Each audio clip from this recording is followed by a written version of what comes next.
And thanks, Tucker. Welcome to Hannity. This is a Fox News alert. In just a few minutes, by the way, my opening monologue. We tonight will do what the media won't do, investigating Robert Mueller's team of investigators. That's coming up. But first tonight, investigators remain on the scene of today's deadly terror attack in New York City. It is yet another example of Islamic extremism right here in the U.S. And tonight, we'll bring you new information about the terrorists responsible for this attack.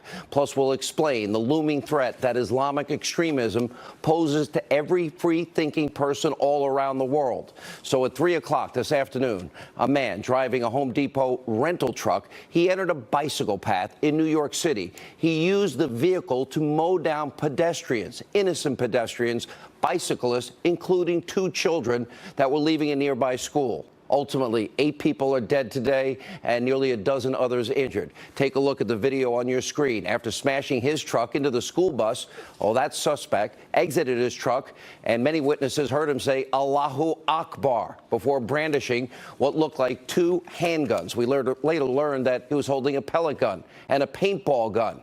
We have seen way too many of these types of things. Now, shortly after the video ends, the New York City Police Department, they opened fire, wounded this suspect, who remains alive and in custody as we speak. As police dig into the background of the terror suspect, this is what we know about the man in custody. He's 29 years old, an Uzbek national. His name is Saifullo Saipov, who reportedly moved to the United States in 2010. And tonight, the New York Post is reporting that the terrorist suspect, quote, left behind handwritten notes pledging loyalty to ISIS, along with an image of an ISIS flag inside his. Now, earlier today, the president released multiple statements on Twitter, writing, quote, in New York City, looks like another attack by a very sick, deranged person. Law enforcement is following this closely, not in the USA. And the president added, we must not allow ISIS to return or enter our country after defeating them in the Middle East and elsewhere. Enough. And, quote, my thoughts, condolences, and prayers to the victims, their families of the New York City terrorist attack. God and your country are with you. Amen to that. Also tonight, Memory, the Middle East Media Research Institute, they are reporting that an ISIS-linked group published a document in multiple languages calling on jihadists to launch attacks all across the world during Halloween. That means tonight. And that's not all. Using a motor vehicle to commit mass murder, this now appears to be the new favorite tactic of Islamic extremists. Take a look at what the Homeland Security Chairman, Mike McCall, said earlier today. This was the 9th vehicle assault used by ISIS. Remember Nice, we saw this happen previously. So you think this is ISIS? I believe when an individual yells out Allahu Akbar, all the indicators and hallmarks of an act of terror, and I think that's true in this case. We know for 2 years they've called out in their internet magazine to attack by vehicle, by explosive device, or by knives, and small-scale attacks. So this is very much in accordance with the directives coming out of Raqqa. He's exactly right. For example, a radical Islamist used a van to kill over a dozen in Barcelona. That was back in August. Another terrorist used a vehicle to kill 8 on the London Bridge. That was back in June. 5 were killed in Sweden with a truck. That was back in April. And 5 more were killed in another vehicular attack in London on Westminster Bridge. That was back in March. What happened today in New York is a senseless loss of innocent life at the hands of an evil monster. Joining us now on the ground in New York City is our own Shep Smith. Shep, we lost 8 of our fellow New Yorkers today, a dozen plus more injured, and an attack we have seen all too often that you have reported on way too often. Way too often indeed. And new tonight and new on Hannity, Sean, Fox News has learned that the suspect, the terrorist, had another weapon. When he got out of the car, Fox News has learned a black bag fell out of the vehicle with him, out of that rental truck. And when it did, it was zippered open, and out of the bag fell a knife. It was described as a hunting knife. I saw a picture of it. It was in a black leather sheath with what appeared to be a belt buckle holder. So he could have held it on his belt, but he didn't. And authorities here are on scene wondering, why did he brandish these two fake weapons when he had a knife that he could have used while wandering through the traffic? Just one of many things they don't know tonight. Further, across the river, about 15 miles from here in Passaic, New Jersey, authorities are still searching a vehicle which the authorities believe this suspect, the terrorist, drove to the Home Depot there to rent the Home Depot truck which he used in this attack. According to our sources, the bomb squad arrived there in the last 15 minutes.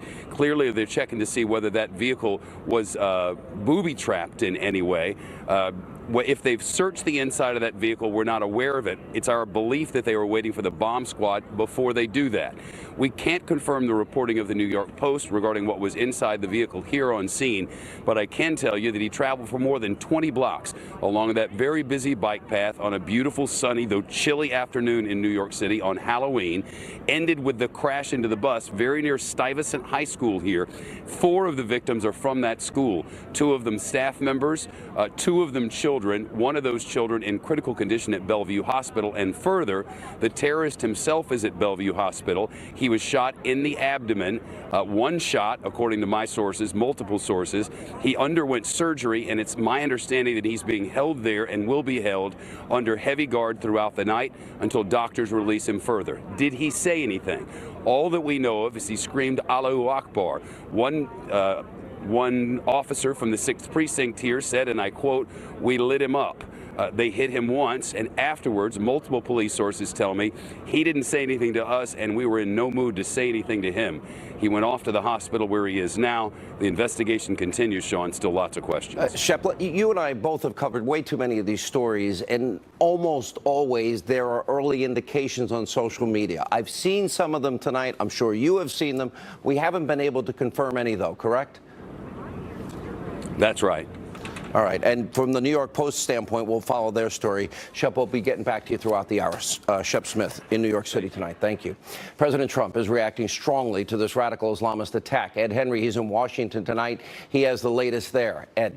Sean, good to see you. President Trump is here at the White House residence tonight. We've been told by top aides he's been briefed throughout the afternoon and evening by his chief of staff, General John Kelly, to stay on top of the situation. This is obviously something the president warned about during the campaign, that battle with Hillary Clinton about ISIS, the threat from ISIS, and the need to step up action. Earlier tonight, he put out a statement where he went into detail. The president saying, among other things, our thoughts and prayers are with the victims of today's terrorist attack in New York City and their families. My administration will provide its full support to the New York City Police Department, including through a joint investigation with the FBI. We offer our thanks to the first responders who stopped the suspect and rendered immediate aid to the victims of this cowardly attack. These brave men and women embody the true American spirit of resilience and courage. I will continue to follow developments closely. That from the president tonight. An important part of that statement talking about how the FBI is now working closely with the NYPD to dig into more about what Shep was just reporting on. That suggests the full resources of the federal government are behind this investigation, Sean. All right, Ed Henry, we'll get back to you throughout the evening. Thank you for being with us. Joining us now, retired CIA Senior Intelligence Officer and Vice President of SPG, Daniel Hoffman, is with us. You know, one of the things that we're now seeing, and this is all across Western Europe, we're seeing it in the United States, are these so-called lone wolves. Almost in every case, now I would say the Vegas shooter, he's like Ghost. We don't know a whole lot about him, an enigma. But in almost in every case, there are signs and evidence that they're telegraphing what's coming. I don't know if that's going to happen in this case, but assume for a minute it does. Are we doing enough to monitor social media and get those people that are saying radical, ridiculous things, be them Islamic terrorists or whatever? Well, listen, you know, that's a very valid point. You know, when we find ourselves to the right of boom in incident response phase, I can tell you from my experience at CIA serving overseas in war zone tours in the Middle East and in South Asia, that's because we didn't collect the intelligence that would have prevented the attack, or maybe we collected some of the intelligence but just didn't analyze it as effectively as we should have. And so certainly social media is a place where you can mine a lot of big data and assess it, but it's certainly a great challenge. In this case, we really need to dig down deeply in terms of this person's this radical terrorist links back to Uzbekistan and potentially links to other terrorists in that country from the Islamic movement of Uzbekistan, for example. And that would be of great concern to us if there are others who may derive some inspiration from this guy, or perhaps he was involved in a wider network. Yeah, as we were saying tonight, the New York Post is reporting that, in fact, he had pledged allegiance to ISIS. I don't believe for 1 second that radical Islamists have given up on reproducing or having a huge event like 9/11, but it seems in the interim, these lone wolves are out there, they're pledging allegiance. It's much harder to grasp what's happening or following every single one. What would be the best way to deal with that? Because I think people want to know, how can we stop these individuals that are sitting in their apartments plotting and planning and scheming the killing of innocent people? Well, let me just start with one way we didn't stop it from the perspective of someone who served many years overseas as an intelligence officer. One of the lessons we learned from 9/11 is the danger of allowing terrorists to occupy ungoverned space, which they have in Syria and Iraq for so many years. And that allowed them to plot and plan against us, but was also a petri dish breeding ground for radical Islamic extremists. Not only those who fought there, but those who derive some inspiration from that monstrosity, including possibly this individual who conducted this attack today. And really, that's a key element, I think, for us, from my perspective as an officer who served overseas environments, challenging ones. We really need to understand that the world is small and interconnected, and the fight, in many ways, starts overseas. And obviously, there's a lot of work to be done at home. We need excellent collaboration from overseas intelligence to state and local law enforcement, doing all that we can to infiltrate these groups. And I'll tell you what, New York Police Department is the best we've got at doing it, and it's just extremely difficult to stop every single one of these. We appreciate you being with us, and we'll get back to you in a few minutes. One thing we might be able to, a political comment, maybe the next time. We watch police on a day like today. They defend all of us. They put their lives at risk. Maybe if something happens, we can give them the benefit of the doubt. Appreciate you being with us, Daniel. Thank you. Joining us now with more reaction, former Deputy Assistant to the President, Sebastian Gorka. You know, you wrote this book that we can defeat ISIS. When you get to lone wolf territory, Dr. Gorka, it becomes that much more difficult. How do we know? How are we able? We have the most sophisticated weaponry of intelligence available to mankind. Is it possible that we could find every one of these lone wolves before people die like today? We can do much better. We absolutely can, especially under the presidency of Donald J. Trump. Number one, we have to jettison this idea of a lone wolf. Lone wolf was invented as a phrase, or was made popular by the Obama administration to make Americans disconnect the dots. There has not been a significant jihadi attack since September the 11th in the United States where one person acted completely isolated from everybody else. Even Major Nidal Hassan, the man who was by himself in Fort Hood, was in regular contact with Anwar al-Awlaki, who blessed his attack on his fellow servicemen. So number one, no more political correctness. That gets thrown out of the window. But Second, Dr. Gorka, I'm not taking issue with you. I just think this is important. Are there not people that, in the privacy of their own homes, are not, you know, somehow identifying with this sick, twisted, evil cause, adopting, oh, I'm going to be a disciple of, I'm going to take orders from whoever gives them to me, make an attack on Halloween, and then acts independently? You're saying we should jettison that entire idea, that doesn't exist?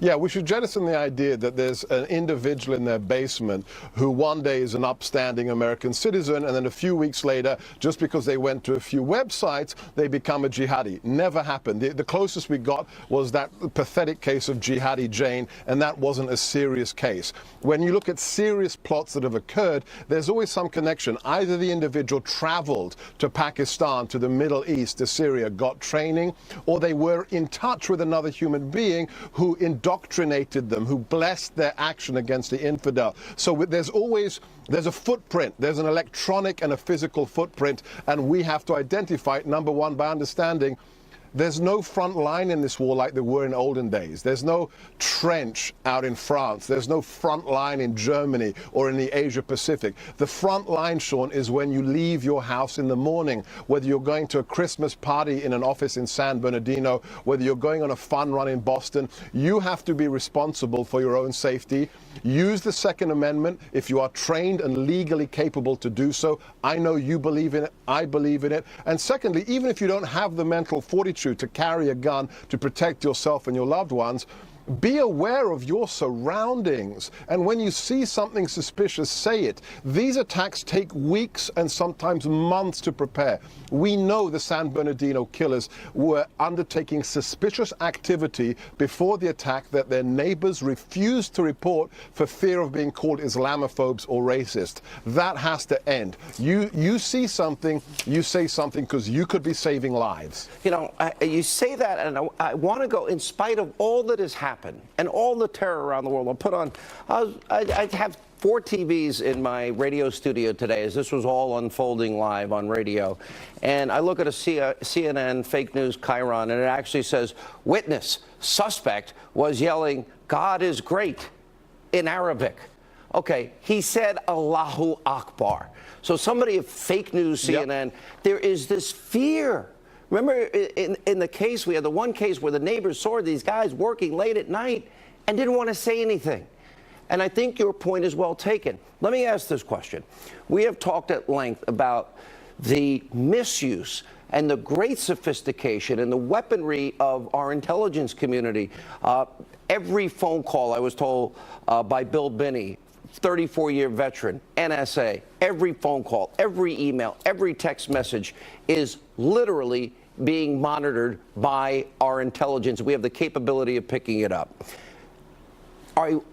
Can we legally, can we thread the needle constitutionally? Unreasonable search and seizure. Can we thread that needle and monitor what people say without getting into people's private lives? Because we've seen the dangers with surveillance and unmasking and leaking, you know, raw intelligence. General Flynn, a victim of this himself. Right.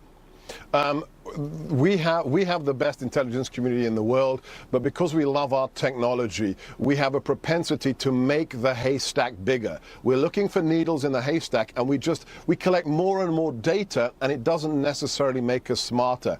The focus on the individual terrorist is, as far as I'm concerned, the wrong way to go. That's mowing the grass. The real center of gravity in the jihadi movement are the ideologues, the people who on Twitter, on Facebook, aren't banned, aren't removed, but have 40,000 followers, 50,000 followers. That's where we have to start. We have to respect the First Amendment, but it's the people who feed it. They'll strap bombs on their own children in the name of Allah and promise them 72 virgins. They themselves won't do it, but they'll encourage everyone else. Dr. Gorka, you stay with us. Stay right there. A lot more breaking news on this story. We will be bringing it live throughout the hour tonight. We have more with Dr. Gorka, Pam Geller, Geraldo Rivera, and later tonight, a Hannity investigation, my must-see monologue on Robert Mueller's team and how they are complicit in all that happened with Uranium One and much more. We'll investigate the investigators. It's 3 o'clock in the afternoon, and I hear all the noise, and when I go back and I look, I see, you know, a truck a few more blocks down going down the bike path. And for some reason, I went that way. And when I went that way, I seen a couple of bodies laying right there in the bike path. And when I was looking, you know, seeing if there's anybody else, I heard gunshots. There was one female that I saw near the body. She must have seen it actually happen because she just kept screaming, and it was horrifying. Yeah, horrifying. As we continue to monitor the very latest news on today's radical Islamic terror attack right here in New York City, Fox News just confirmed that the suspect is now out of surgery after being wounded by brave police officers. As we continue still with Sebastian Gorka. Also now joining us is Fox News correspondent at large Geraldo Rivera and the author of the new book, Fatwa, Hunted in America, Pam Geller. Geraldo, I'll bring you in. I remember on this program, over my shoulder is bin Laden in the hills of Tora Bora. And yet here we are 15 years later, and here we are still, and it's ongoing. They do not give up. This evil, rigid, sick, twisted, convert or die ideology continues. First, my love and my sincere condolences to my homies in New York. I bicycle everywhere, use that bike path often. This was a particularly despicable, cowardly attack. Most of those killed, I am told, were just riding their bicycles and were hit from behind by this careening truck that came down on them and smashed them and squashed them and ran over them. People reporting tire marks across the body, limbs, torn asunder. It's just horrifying, Sean. It is. Geraldo, you see those bicycles? There's no way those people on those bicycles survived. They were shredded. They absolutely were. This guy wanted to kill himself. He wanted suicide by cop. That's why he was running around with his preposterous fake guns, the pellet gun and the other fake gun. He wanted to be killed by cops. Officer Ryan Nash of the 1st Precinct almost did the right thing. He shot him in the belly, but as you mentioned earlier, he just got out of surgery. The perpetrator just got out of surgery. We've defeated the real caliphate. I've heard you and Dr. Gorka talking about that. Raqqa has fallen. They're scattered. ISIS is scattered throughout southeast Syria now. But there is the virtual caliphate. Whether you're from an Uzbek or a Pakistani or a Saudi, whatever you are, you can be motivated. You can get instructions over the internet now. But we almost stopped. But just one thing. Yeah. Deputy Commissioner John Miller, one of the last people to interview Osama bin Laden, he has started a program whereby the NYPD is contacting all the businesses in the New York area that sell products like trucks, rent trucks like this, and they're trying to give these proprietors roadmaps to know when there is someone with evil intent doing something with their product. They've got to stop them from renting these trucks. They've got to put those cement barricades in the middle of the bicycle paths. We've got to monitor social media with a vigilance. We have the capability. Geraldo, stay there. This book, interestingly enough, that I'm holding, Fatwa, Hunted in America. This is out tomorrow. Fatwa, Hunted in America, Pam Geller. Well, we've been following this. You've been telling everybody that will listen about this evil, sick ideology. It is, and what Geraldo and Dr. Gorka are talking about, the use of the internet. Talk about it. Well, listen, this is why I wrote the book, because the American people are being disarmed in the war of ideas. They're being disarmed in the information battle space.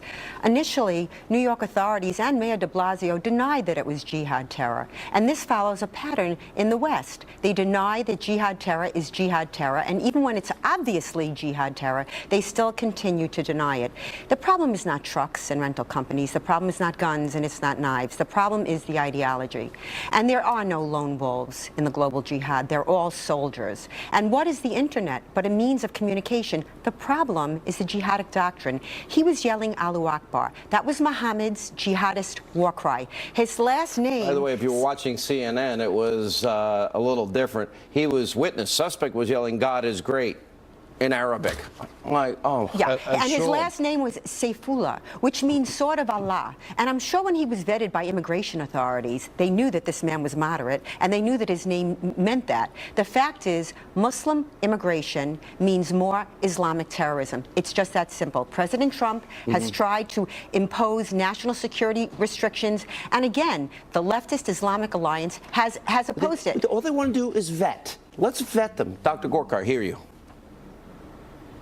Yeah, so what was just said is incredibly important. I've worked with the NYPD, I've worked with the pavement pounders in the Bureau. It's full of patriots. But when the commissioner of the NYPD refuses to say what it was that this attacker shouted at the press conference, what is he saying about Americans? Is he saying we're too stupid to understand, or is he continuing the political correctness? When Governor Cuomo, within minutes of the attack, says there is no broader conspiracy, this is a lone attacker. Governor, there is no way on God's earth you guys raise a great that point. within minutes of an attack. Yeah, Geraldo, last word. There's no way he can know that. Real quick. Well, I think that is a defeatist notion. The NYPD has the best surveillance I think in the Western world on various Muslims and Muslim groups. It was dismantled by CARE and by Mayor de Blasio. It was not true. They are still very active.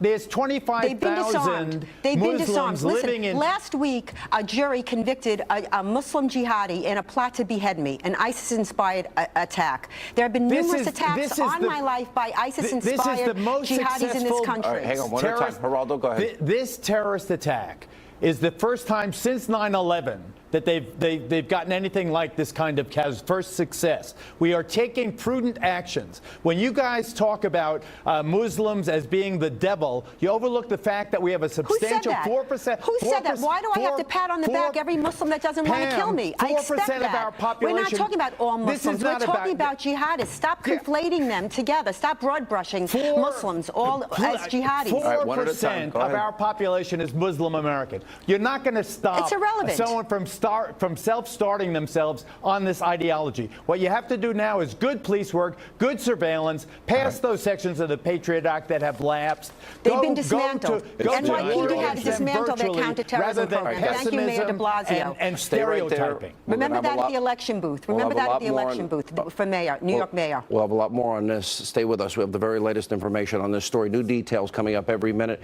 President Trump, he just tweeted again. We'll tell you what he said, plus a powerful monologue. Tonight, we investigate the investigators, and also tonight, the great one, Mark Levin. Rare appearance. He's here. Busy news night. We'll continue. News alert: a jihadist struck New York City today, killing 8 people, injuring nearly 15. President Trump just moments ago tweeted, quote, "I have just ordered Homeland Security to step up our already extreme vetting program. Being politically correct is fine, but not for this." Now, because of all the breaking news, I'm going to have my monologue investigating the investigators. Robert Mueller, wait till you hear this tomorrow. It is unbelievable what we found. But we continue with Fox News correspondent at large, Geraldo Rivera, the author of the brand new book, Fatwa, just out today, Hunted in America, Pam Geller, and also Dr. Sebastian Gorka. Geraldo, I did not hear Pam, and I never hear anybody say all Muslims. Nobody on this program thinks that. But there is a radicalized element within Islam that is causing chaos, death, misery, and wants a caliphate where everybody converts to their way or they will be killed. It is a real, clear, present danger for everybody. You know that because you lost friends on 9/11. I absolutely do. But I'm a war correspondent. We are at war with radical Sunni Muslim extremists, whether they have a caliphate that's real or one that is virtual. Rather than focus on immigration. You can have that debate all night long if you want. I want to focus on protecting the population. The NYPD has done a great job, but we have to now take even more extreme, prudent measures. Like what? On that bicycle path, there was even after Nice, France, when they mowed down, killed 80 people in the south of France, we have to put a cement barricade. Sean, I'm saying let's fight this war. You can have that debate about immigration all you want. But this is important. If you come from a country, hang on, we're friends. If you come from a country that you grow up under Sharia, you grow up, women can't drive, women are told how to dress, gays and lesbians are killed, Christians and Jews persecuted. How can we not vet you? Because are you bringing that sick ideology with you? And I'm sorry, Sharia, as practiced in many countries like Saudi Arabia, is oppressive to women, gays, lesbians, Christians, and Jews. I don't disagree with anything you say, brother. Nothing. I think everything you just said is correct. So we can vet them. We need to vet them. But this, they're in Paterson, New Jersey, within sight of the One World Trade Center. There are 25,000 to 30,000 people in that one little small New Jersey town. I'm not asking that. Muslims in that one small New Jersey town. But if you're coming to this country in light of this, let me bring Pam in. I want to be fair. Pam. Listen, putting up barriers. No war has ever been won on the defense. It's reactionary. My God, we're still taking off our shoes because of Richard Reed in 2001. You are never going to win a war that way. The idea that we stop certain Muslim immigration from Jihad Nation is a rational response. That we monitor mosques tied. Vet them. We monitor mosques that have been tied to Jihad terror. The Boston Mosque in the Boston bombing, the Arizona Mosque in the Garland Jihad. Any mosque that has been tied to Jihad terror should be surveilled. And if they are preaching and inciting to jihad, they should be shut. This is not rocket science. This is elemental. This is logical. Dr. Gorka. I have to side with Pamela here. Look, you do not win a war by putting up concrete barricades. You don't turn America into a fortress. You take the war to the enemy. You take it to them in theater. We're stacking them like cordwood. But here, you take it to them. You don't look for jihadist American citizens or jihadist immigrants in Italian restaurants in New Jersey. You find them where they are recruited, where they are radicalized. And I'm sorry, Geraldo. And what happens if they're already here? Wait a second. This guy lived in Patterson, New Jersey. You can do anything you want in Uzbekistan, Dr. Gorka. De Blasio tried to shut down. Guys, hang on. Can I finish? Let Dr. Gorka finish, then one at a time. Mayor de Blasio tried to shut down the surveillance programs that the NYPD created to find these guys that are here before they rent the truck. You're not going to ban truck rentals. Truck renting companies aren't going to save America. You've got to find the people where they're recruiting. You teach the NYPD is the best counterterrorism. Geraldo. The NYPD has become the best counterterrorism organization. We have to let them do their job. I think I broke the news today that it was from Passaic, New Jersey, the Home Depot in Passaic, New Jersey, that the dude rented, that the killer, the scum dog, rented the Home Depot truck, the $19 truck. So what you do, as John Miller, the deputy commissioner, has tried to do, you tell the rental guy, if you have a guy coming up that you think is at all hinky, hey, what are you going to use the truck for? Just curious. And you get a response. I mean, do the prudent thing rather than say, okay, we're going to bomb them back to the Stone Ages in Uzbekistan, which, by the way, was not on the president's list of prohibited countries in his immigration restriction. So if you have a problem with that, you have to take it to the White House. You do the best you can. You fight the fight you can, and you count on cops like Ryan Nash. That's how we stop them so far. No one is discussing the jihadi ideology. No one is discussing the motive. That's where it is. Listen, it's why I wrote my book. Fatwa Hunted in America is the story of an American. Listen, it's my story, but I'm a proxy for every American who, in large and small ways, takes on this battle. I'm the hunted one. I am under. You've had how many death threats? First of all, a number of fatwas, the most serious, the ISIS. You had an imam on the show that announced I should be executed. I've been targeted for assassination a number of times simply because I stand in defense of freedom of speech. I've had these threats like you have. I know not many, maybe not as many, a lot. They're trying to kill me. And they why? want you dead. Because There's no doubt about it. I stand in defense of freedom of speech. Most Americans are like Helen Keller and someone moved the furniture. They don't even know what's happening right under their noses. And what Geraldo was describing is a cowardly approach, a defeatist approach. If he can't get a truck, he'll get a knife. If he can't get a knife, he'll get a gun. New York is the number one target, Pamela, and this is the first successful attack since 9/11. What is the Muslim world doing to expunge the Quran of the texts and teachings that incite to jihad? We'll give 30 seconds closing arguments. Dr. Gorka first. U-Haul truck rental owners are not going to protect Americans. You can't stop. It's not about the truck. It's about the ideology. We have to stop the spread of the ideology, and we have to have the intelligence systems in place in America to find the bad guy before he gets the knife, before he buys. You're not going to ban fertilizer. Yep. Ammonium nitrate is what they made the Boston bombs. Are you going to ban pressure cookers? Yeah, you're right. Pressure cookers. Right. The Oklahoma City bombing. But that was Timothy McVeigh. Go ahead.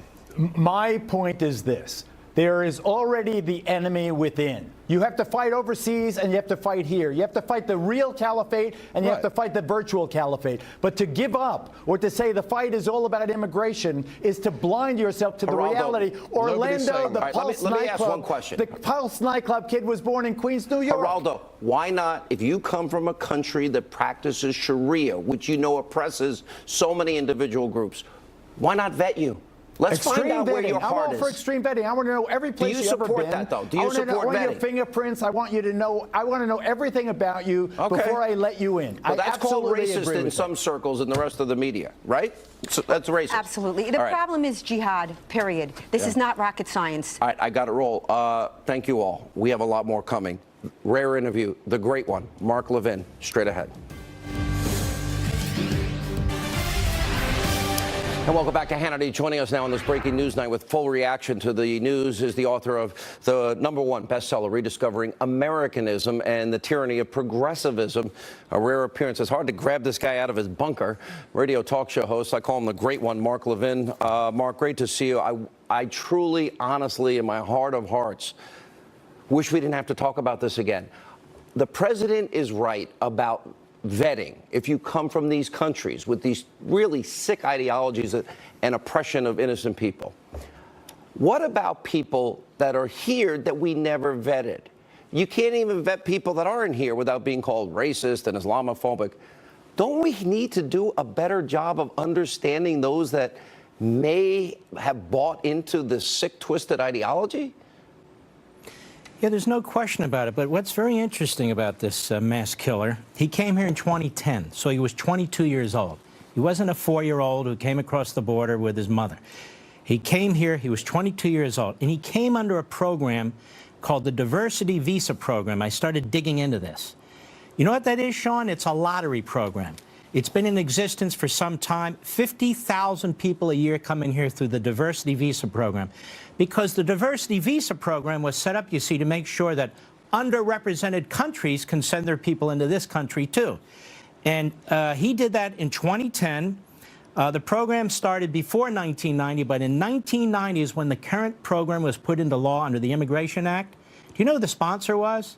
Chuck Schumer, the senior senator of New York. Good grief. It was and it took effect in 1995. People go online and they apply. They apply online, and it's a lottery system. That's no way to run an immigration system.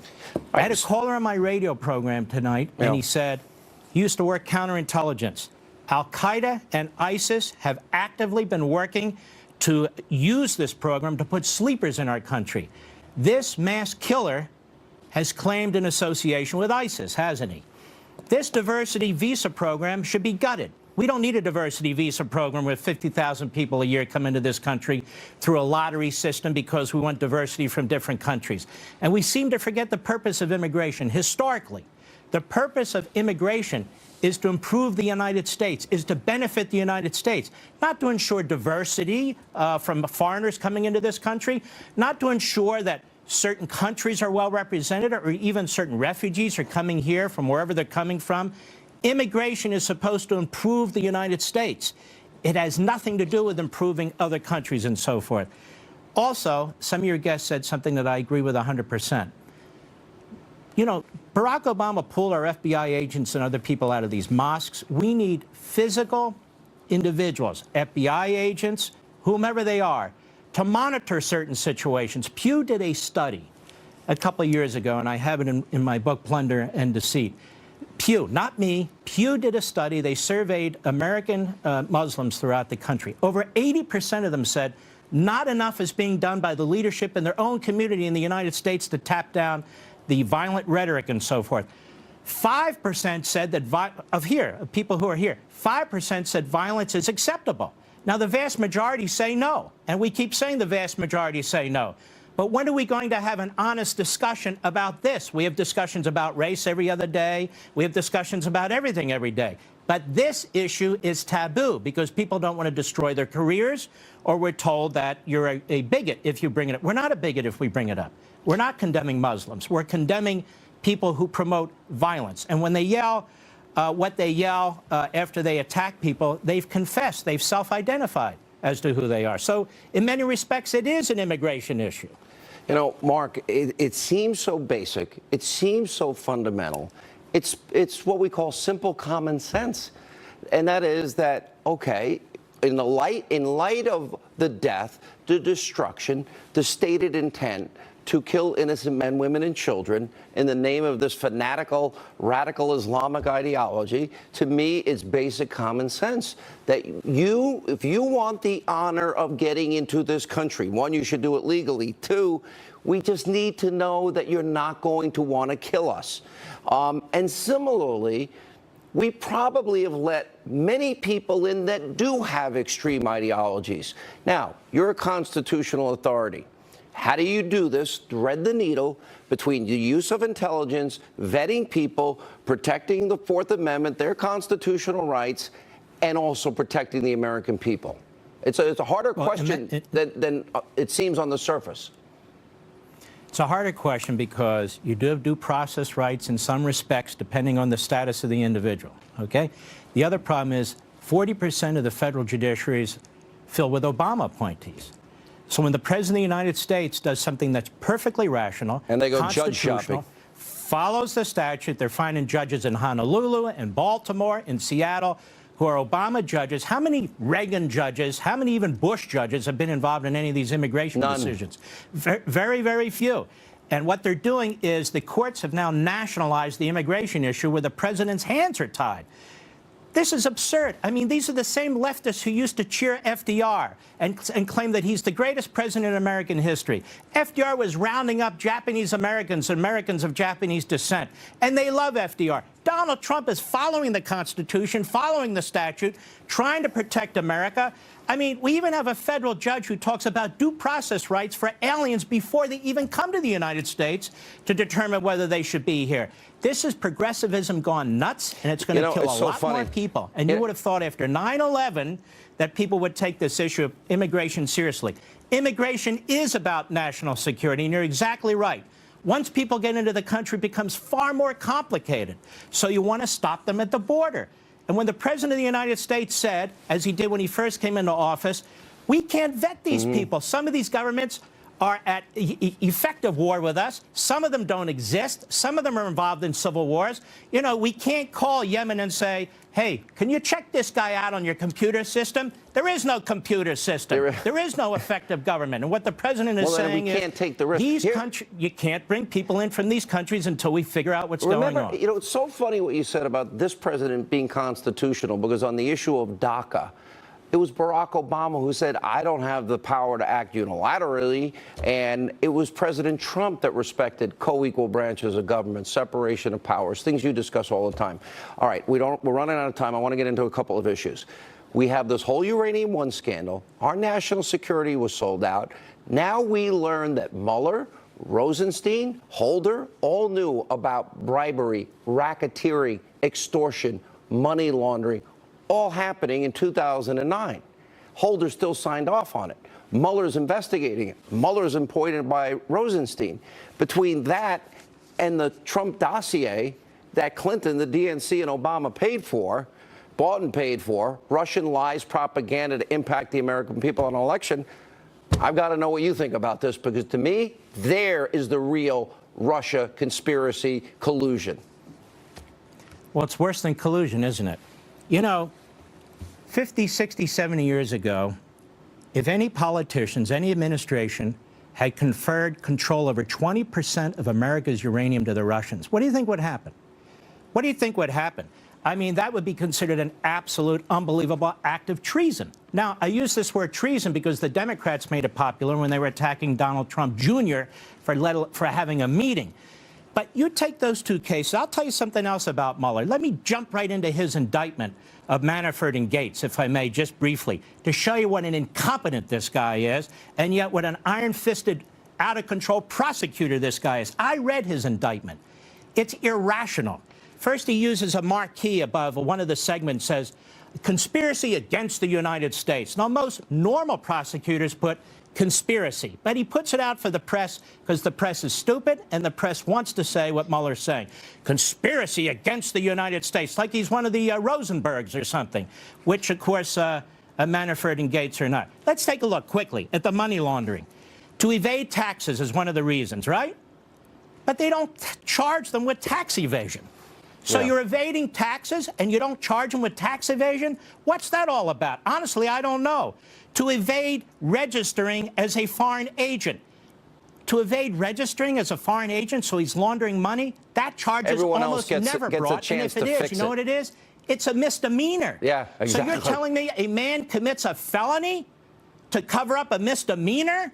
That doesn't make a hell of a lot of sense to me. Then we talk about foreign bank accounts. They're unreported, right? We got 20 more, 20 seconds. Were taxes paid on those funds? Yeah. Were taxes paid on those funds? Well, he didn't charge them with tax evasion. I guess they were. I don't know. Money laundering. You've got to have... I got to roll, Mark. Money... Yeah, all right, go ahead. Listen, I'd love to have you more. Come back more often. More Hannity after this.